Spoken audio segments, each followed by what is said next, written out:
এটা হচ্ছে আমার টাস্ক ফোর্স, যেখানে আমি আরডিনো উনো বোর্ড ইউজ করছি। আরডিনো উনো বোর্ডের 8 নাম্বার পিন থেকে আমি রেজিস্টারের সাথে কানেক্ট করছি, এবং এলইডি যে আউটপুটে ছিল সেটা আমি গ্রাউন্ডের সাথে কানেক্ট করছি। কোডে চলে যাই। এখানে এখানে 8 নাম্বার যে পিনটা আছে সেটা আমি এলইডি পিন হিসেবে ডিফাইন করছি, এবং ভয়েড সেটআপে যেখানে যে দেখি এলইডি পিনটা হচ্ছে আউটপুট। ভয়েড লুপে আমি দুইটা ফর লুপ ইউজ করছি। প্রথম ফর লুপটা হচ্ছে গিয়ে ইনক্রিমেন্টের জন্য, যেখানে ব্রাইটনেস গ্র্যাজুয়ালি বাড়বে, এবং সেকেন্ড ফর লুপে আমরা ডিক্রিমেন্টের জন্য ইউজ করছি, যেখানে ব্রাইটনেসটা গ্র্যাজুয়ালি কমবে।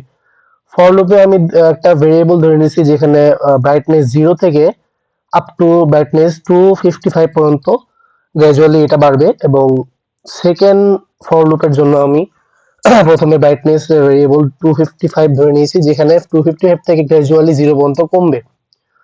সো দেখা যাক যে আস্তে আস্তে বাড়তেছে, কমতেছে, বাড়তেছে। সো থ্যাংক ইউ সবাইকে।